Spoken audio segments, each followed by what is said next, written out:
Friends, मैं आपका दोस्त फिर से एक नए वीडियो के साथ आप लोग के सामने उपस्थित हुआ हूं।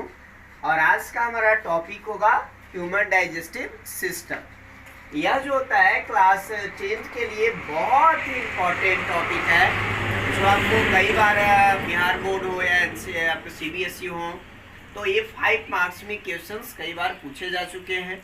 तो आपको एग्जामिनेशन प्रिपरेशन के लिए भी बहुत ज़्यादा इम्पोर्टेंट है। और आज हम लोग बिना देरी किए हुए इस टॉपिक पर अब हम लोग जानते हैं ह्यूमन डाइजेस्टिव सिस्टम। तो अगर हम लोग देख ले ह्यूमन डाइजेस्टिव सिस्टम को, अगर बायोलॉजी में अगर इसका आप स्टडी करते हैं तो ह्यूमन डाइजेस्टिव सिस्टम का स्टडी करना कहलाता है गैस्ट्रोएंटेरोलॉजी। अब भाई हम लोग पढ़ रहे हैं बायोलॉजी तो कुछ इसका स्टडी नेम जानते हैं। तो the study of digestive system, पाचन तंत्र का अध्ययन करना क्या कहलाएगा? गैस्ट्रोएंटेरोलॉजी। अब हम लोग देखिए कि जो डाइजेस्टिव सिस्टम में हम लोग मेनली जो प्रोसेस पढ़ने वाले हैं वो किसका प्रोसेस पढ़ेंगे? डाइजेशन के। और जो डाइजेशन की प्रोसेस होती है तो डाइजेशन प्रोसेस के लिए जो होता है यहाँ पे एक specialized very coiled long narrow elastic tube होती है, जिसको हम लोग बोलते हैं एलिमेंट्री कैनाल। तो डाइजेस्टिव सिस्टम में कौन सा प्रोसेस होने वाला है? डाइजेशन। और डाइजेशन कहाँ होगा? एक specialized narrow coiled muscular tube के अंदर, जिसको हम लोग बोलते हैं एलिमेंट्री कैनाल। एक्चुअली में जो एलिमेंट्री कैनाल होता है यहीं पे डाइजेशन की प्रोसेस कंप्लीट होती है। यानी पूरा जो डाइजेशन की प्रोसेस होता है, digestion takes place in the alimentary canal. अभी जो एलिमेंट्री कैनाल है, एक दो ऑब्जेक्टिव क्वेश्चंस भी यहाँ से पूछे जा चुके हैं भाई कि एलिमेंट्री कैनाल का मैंने डेफिनेशन तो दे दिया कि it is the long narrow elastic muscular tube, लेकिन इसका लेंथ पूछ देता है। तो याद रखिएगा कि पूरा एलिमेंट्री कैनाल का जो लेंथ होता है वह होता कितना है? Actually 8 to 10 metres. तो एक डायग्राम से आपको क्लियर मैं बता रहा हूँ, पता चल रहा होगा कि ये जो डाइजेशन की प्रोसेस है इन्हीं सारे पार्ट्स से होकर जो है कंप्लीट होता है। तब हम लोग इसके 1 by 1 पार्ट्स के नाम को जानते हैं। तो फर्स्ट ऑफ ऑल ये जो होता है जहां से हम लोग किसी भी फूड सब्सटेंस को अपटेक करते हैं, तो फूड सब्सटेंस को जिस पार्ट से अपटेक करते हैं वह हमारा होता है माउथ। यानी माउथ को कई नाम से हम लोग जानते हैं। माउथ को हम लोग ओरल कैविटी भी बोल सकते हैं, या इसको आप जो है बक्कल कैविटी भी बोल सकते हैं, बक्कल कैविटी, या इसको बोला जाता है माउथ कैविटी या बुकोफेरिंजियल कैविटी, कई नाम से जान सकते हैं। अभी जो माउथ हुआ तो ये हमारा होता है एलिमेंट्री कैनाल का फर्स्ट पार्ट, जहां से डाइजेशन की प्रोसेस स्टार्ट होगी। तो माउथ जो है यानी ये फर्स्ट पार्ट है किसका? Elementary canal. तो the first part of elementary canal is called mouth. लेकिन माउथ को अगर वेल डिफाइन करें तो जो आपका अपर जा और लोअर जा है, तो अपर जा और लोअर जा से सराउंडेड पार्ट जो होता है एलिमेंट्री कैनाल का फर्स्ट, उसको हम लोग बोलते हैं माउथ। और माउथ को ओपन और क्लोज करने के लिए यहाँ 2 लिप्स होते हैं, अपर लिप्स और लोअर लिप्स। इसी के थ्रू हम लोग माउथ को ओपन करते हैं और इसको क्लोज करते हैं। अब इस माउथ के अंदर जो है कई पार्ट्स होते हैं। तो पूरे जो पार्ट्स है माउथ के अंदर, वो सारे पार्ट्स को 4 पार्ट्स में डिवाइड कर दिया गया है। वो कौन कौन से हैं भाई? तो याद रखिएगा कौन है भाई? वो आपका है टंग, और कौन है? टीथ, और कौन से हो जाते हैं? Palate and salivary glands. आज मैं सबका इंट्रोडक्शन बता दे रहा हूं। अभी टंग क्या होता है? तो टंग जो है अगर हम सैलिवरी ग्लैंड्स। अब इसमें फर्स्ट पार्ट की अगर बात कर ले वो हमारा है टंग। तो अगर एक टंग को देखे ह्यूमंस के केस में तो इस तरह से जो होता है ह्यूमंस का टंग मिलेगा। अब ये जो टंग है एक्चुअली में, ये टंग जो होते हैं तो इसके ऊपर बहुत सारे देखिएगा तो आउटग्रोथ उभरा हुआ स्ट्रक्चर्स होता है, यानी बहुत सारे पैपलीज होते हैं। और इसके ऊपर जो बहुत सारे पैपलीज हैं इसको हम लोग नाम दे दिए हैं टेस्ट बर्ड। पैपलीज का नाम रख दिया गया टेस्ट बर्ड्स।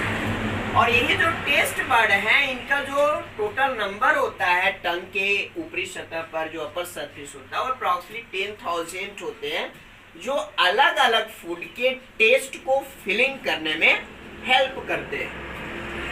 अब यहाँ पे जो इसका इंटीरियर पोर्शन होता है टंग का वो बिल्कुल फ्री होता है, आप उसको इजी वे में मूव कर सकते हैं। आप जैसे देख सकते हैं अगर सपोज दैट हमारा टंग है तो उसको हम आउटर वाले पार्ट्स को इजी वे में मूव कर सकते हैं। इस तरह से हम इसको इजी वे में मूव कर लिए। लेकिन जो हमारा पोस्टीरियर पार्ट होता है वो आपको ग्लोटिस से अटैच होता है, और जो ये जिस पार्ट से अटैच होता है उसको लोग बोलते हैं फ्रेनुलम। तो टंग क्या है? माउथ का पार्ट्स है। कैसा पार्ट्स है? Totally musculatory organ. Totally musculatory organ parts होता है टंग। यानी टंग का डेफिनेशन देखे तो टंग का डेफिनेशन मिलता है it is a thick long musculatory organ. यह जो होता है मोटी मांसल की संरचना होती है जो अपर जा और लोअर जा के मिडिल पोर्शन में प्रेजेंट होता है, जिसका अपर सरफेस जो ऊपरी सतह होती है वह बिल्कुल रफ होता है, जबकि इसका जो नीचे का सरफेस होता है लोअर सरफेस वो बहुत ही स्मूथ होती है। अब ऊपर का सरफेस रफ क्यों होता है? क्योंकि उसके ऊपर पैपलीज होते हैं जिसको हम लोग टेस्ट बर्ड बोलते हैं, जिसका नंबर होता है 10,000। ये अलग अलग जो होते हैं टेस्ट का फिलिंग कराते हैं। तो इसका जो ये यहाँ पे देख रहे हो बिल्कुल इंटीरियर पोर्शन जो हो जाता है बिल्कुल आगे का, तो यहाँ से स्वीट टेस्ट का फीलिंग होता है। जबकि अगर इसके साइड की बात कर ले तो साइड से जो होता है सॉर यानी खट्टा का फीलिंग होता है। और जो अगर इसके हम पोस्टीरियर की बात कर ले तो यहाँ से बिटर यानी आप देख सकते हो तीखा या नमकीन जो भी मिल रहा है वो आपको फीलिंग यहाँ से करा देती है। इसके बाद अगर हम लोग देख ले कि जो टंग होता है कुछ चीज में आपको हेल्प करने वाला है। किस में हेल्प करता है? ये आपको स्पीकिंग में हेल्प करता है। सलाइवा जो होती है उसको फूड के साथ मिक्स करने में हेल्प करता है। फूड को इंगल्फ का मतलब निगलने में आपको जो है यह हेल्प करता है। टीथ को जो है क्लीन करने में, दांतों को सफाई करने में भी जो होता है टंग हम लोग को हेल्प करता है। अब हम लोग देख ले इसके दूसरे पार्ट्स माउथ का। तो माउथ का जो दूसरा पार्ट्स था वो हमारा कौन हो जाता है? टीथ। तो टीथ क्या होता है? टीथ जो है यह व्हाइट हार्ड फ्लैट बोनी स्ट्रक्चर्स होते हैं जो कैल्शियम फॉस्फेट और मिनरल्स से मिलकर बने होते हैं। अब जो टीथ होते हैं यह अपर जा और लोअर जा के जो गम होता है उस गम में एम्बेडेड यानी धंसे हुए पाए जाते हैं। अब जो टीथ होता है यह ह्यूमंस के केस में अगर देखिए तो ये आपको 4 टाइप्स के हो जाते हैं। मेनली अगर देखा जाए 10 लेवल के बेस पर तो है कौन कौन? एक हो जाता है इंसाइजर, एक है हमारा कैनाइन, एक होता है प्रीमोलर एंड मोलर। तो ये हो गए 4 टाइप्स। अगर इंसाइजर की बात कर ले तो जो टीथ आपको फूड को बाइट करने में, काटने में हेल्प करता है उसको हम लोग इंसाइजर कहते हैं, उसको इंसीजर कहते हैं। अब जो टीथ जो होता है किसी भी फूड को टीयरिंग करने में यानी चीरने फाड़ने में जो हेल्प करता है उसको हम लोग कैनाइन कहते हैं। और अगर जो है चेविंग में हेल्प करता है तो चेविंग में आपको दोनों हेल्प करते हैं, प्री मोलर एंड मोलर। अगर अब हम एक टीथ को देख लें तो जो एक टीथ पार्ट्स होता है तो इस टीथ पार्ट्स का कंप्लीटली जो पार्ट्स हो जाते हैं तो ये पूरा अगर इसका कंप्लीटली पार्ट्स को अगर हम देखें तो इसका जो पार्ट्स है, अब मैं पीजी थोड़ा सा नॉर्मल डायग्राम से आपको बताने का प्रयास कर रहा हूँ, फिर मैं डिटेल से आपको पढ़ाऊंगा। तो अगर ये पार्ट्स को देख लें तो इस तरह से जो आपका टीथ दिखाई देने वाला है, उसके स्ट्रक्चर्स को अगर पढ़े हम लोग तो पूरा जो टीथ होते हैं इसके मेनली 3 पार्ट्स हो जाते हैं। वो है कौन कौन से, तो देखते हैं कि जो पार्ट्स ये है गम, तो गम का जो टीथ का पार्ट्स नीचे एम्बेडेड रहता है, धंसा हुआ रहता है, तो वह पार्ट्स को हम लोग कहते हैं रूट। और गम का जो ऊपर वाला पार्ट्स होता है पूरे पार्ट्स को बोलते हैं क्राउन। गम के निचले पार्ट्स को रूट कहते हैं और गम के टोटल ऊपर वाला पार्ट्स को क्राउन बोलते हैं। और दोनों के जो बीच का पार्ट्स होता है यानी क्राउन एंड रूट, इसको हम लोग बोलते हैं नेक। अब देखिएगा कि जो टीथ होता है तो टीथ में आपको प्रेजेंट रहता है गैप, जिसको हम लोग यानी पल्प कैविटी बोलते हैं। इसका नाम रख दिया गया पल्प कैविटी। और इस पल्प कैविटी के ऊपर वाला जो पार्ट्स होता है यही ज्यादातर जो होता है एक टीथ के बहुत सारे पार्ट्स का फॉर्मेशन करने का काम करता है, जिसको हम लोग बोलते हैं डेंटाइन। एक्चुअली में डेंटाइन जो होता है जस्ट लाइक बोन होता है, बोनी स्ट्रक्चर्स होते हैं, बहुत ही हार्ड होता है। अब इस डेंटाइन जो होती है एक्चुअली में पीले कलर का होता है, लेकिन इसके ऊपरी जो पार्ट्स होता है वो बहुत ज्यादा हार्ड नेचर का होती है। इतना ज्यादा कि अगर हम लोग कह दें तो बॉडी का सबसे हार्डेस्ट मटेरियल होता है, जिसका नाम रख दिया गया है इना में। एक क्वेश्चन आता है कई बार कि भाई बॉडी का सबसे हार्डेस्ट पार्ट कौन सा है, तो आप वहां पे आंसर इसको डाल सकते हैं कि वो कौन हो जाता है, इना में।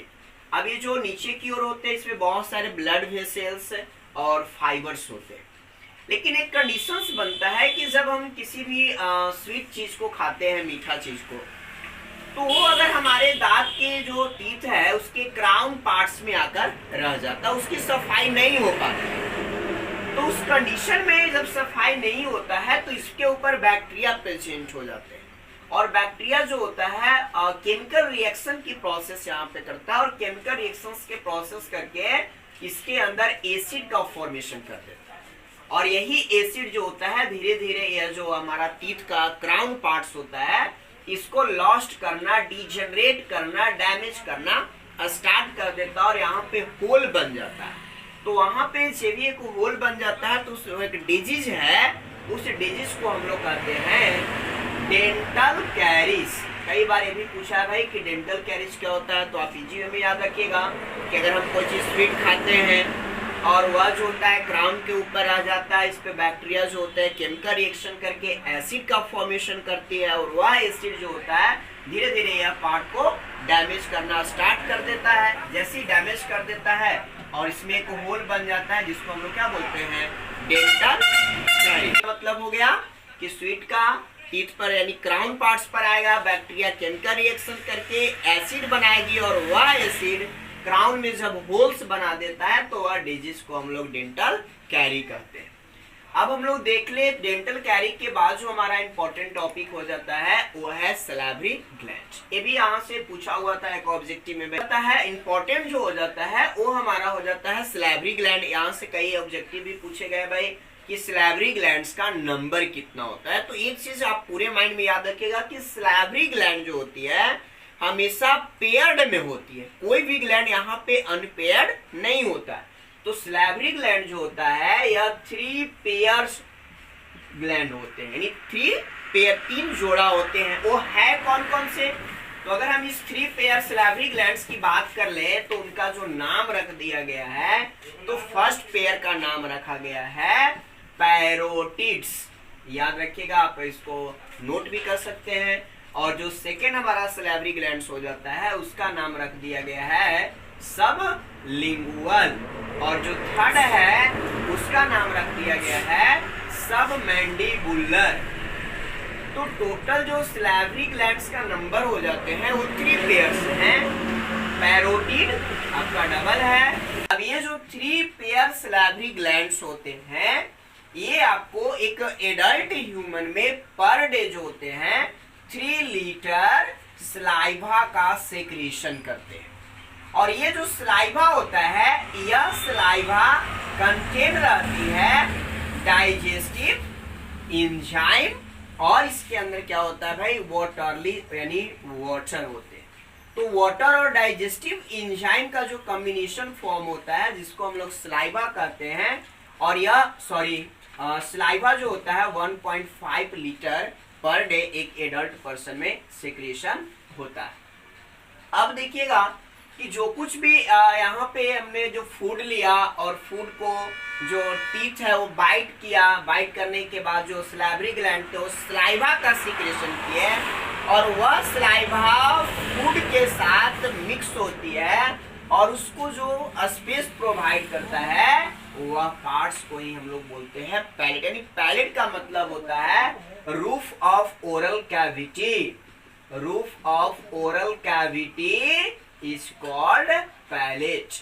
तो ओरल कैविटी का जो रूफ ऊपर वाला जो सरफेस होता है जहां हम लोग स्पेस बन जाता है टंग के ऊपर देख सकते हैं तो उसी को बोलते हैं हम लोग पैलेट, जहां पे फूड जो होता है सलाइवा के साथ मिक्स हो जाता है।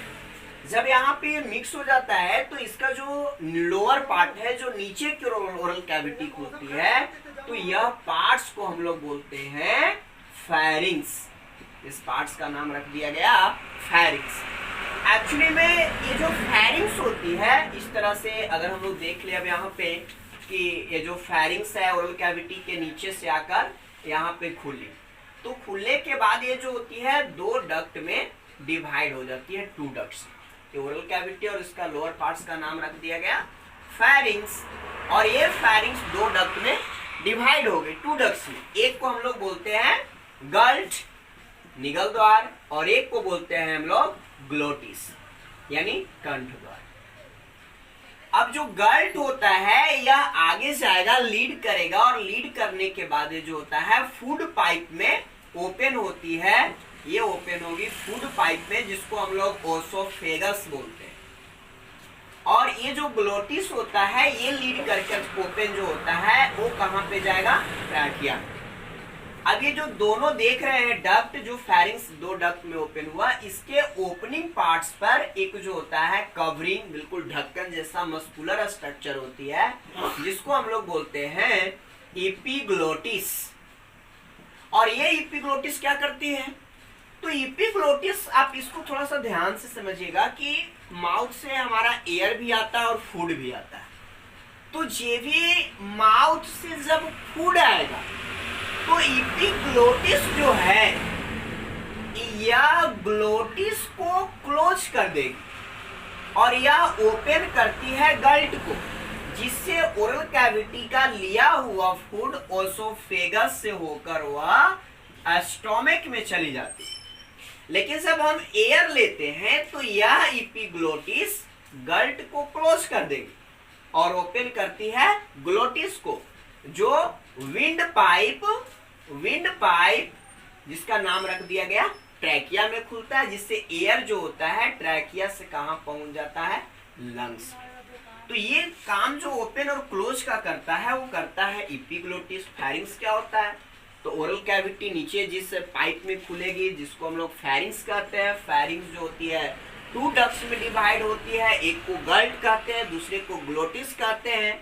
इनके ओपनिंग वाले पार्ट्स पर एक मस्कुलर स्ट्रक्चर होता है जिसको एपिग्लोटिस कहते हैं।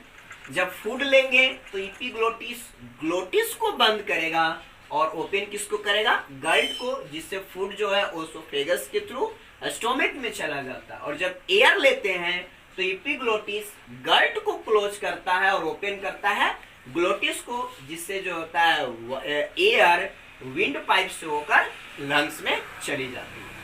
अब